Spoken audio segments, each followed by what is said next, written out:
And now we come to the next presentation. I'm very happy that Guido Frisiani will present his personal experience on ACC. Guido Frisiani is born and raised in Italy. He studied engineering in Italy and then business administration in Fontainebleau in France.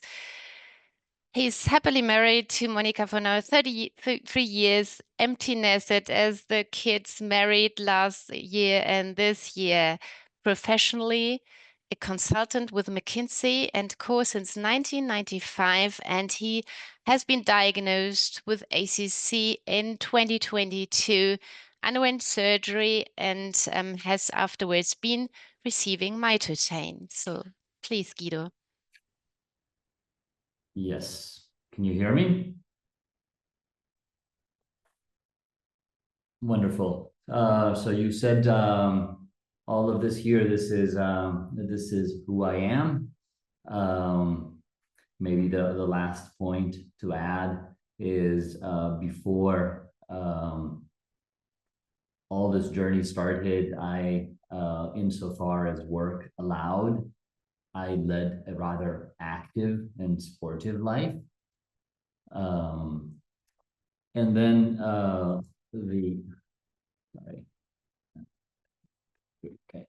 and then my journey with ACC began.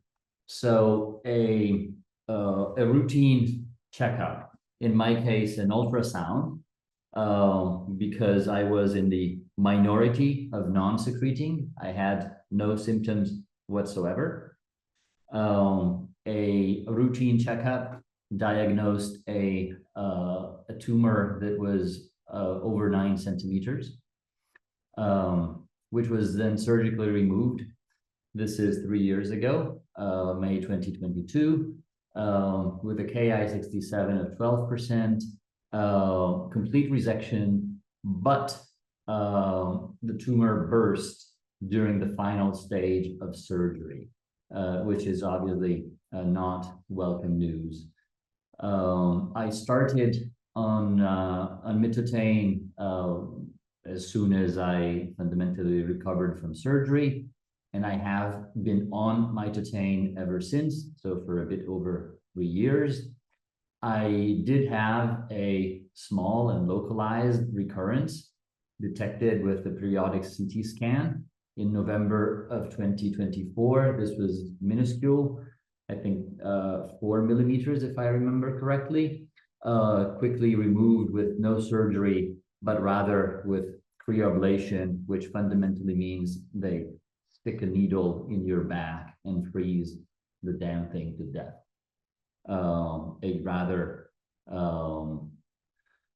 I can call it non-invasive procedure. I spent one night at the hospital, and that was it.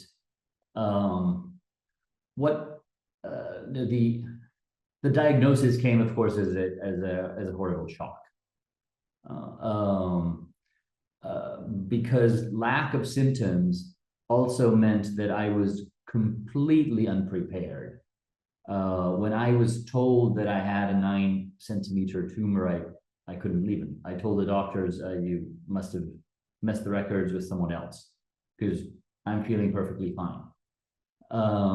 So it was a shock, but it was reassuring to feel I was in good hands, find the right doctors, find the doctors who took care of me. And then 3 things I wanted to share.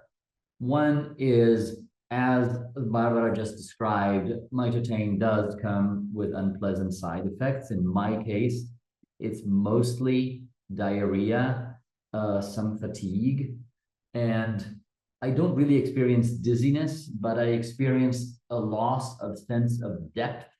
And what I mean by that is I bump into people.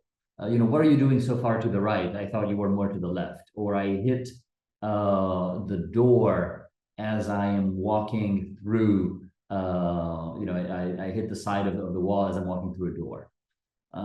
From time to time, not all the time. Plus a significant constraint. I'm a management consultant. I used to travel a lot across time zones, work across the world. Traveling across time zones has become I would say, somewhat problematic. But I have learned to live with the side effects, and I would describe them as unpleasant, but not unbearable. The second thing is I have developed my own tracking of symptoms. Happy to share more if you're interested. But just recording what happens to me every day has proven very helpful in both understanding and detecting in advance the troubling episodes. Because it's not like I have diarrhea or I suffer from this loss of sense of depth every day. It comes maybe once a week or once every other weeks. And tracking the symptoms allows me to detect the episodes in advance, which makes my life a lot better. Last and most important, I have, since the very beginning, I have been sharing my experience with both my family, my loved ones, my friends, my colleagues, my clients, and with fellow patients, as many as I could meet. And all of this has been a source of great energy and strength that I encourage everybody to exploit. So where do I stand now? Well, I'm obviously very much looking forward to staying clean for a few more years and hopefully rolling off mitotane. But if I am sincere, my life today under mitotane and with hydrocortisone and with thyroid hormones and with statins and cholesterol treatment, despite all of that, my life today is not at all bad. I continue to work, albeit with some constraints. I continue to be physically active, albeit with some constraints. I am able to travel and I enjoy myself, albeit with some constraints. As I have learned, thinking positive is, and I say at least, what I really think is 80%, or maybe 90%, but at least half of the solution is having a positive mindset and in approaching all of this as something that, well, you can't help, but of course you wish you wouldn't have to deal with, but if you think positive, you're really halfway there and maybe more. Last point I wanted to mention is in sharing experience with fellow patients, I've joined Let's Cure ACC, which is a wonderful community, not only of patients but doctors and researchers dedicated to the fight against ACC. You are all extremely welcome, and those are the website and the contact. Thank you. And also feel free to reach out directly to me if I can be of any help. Any of you listening in Italian,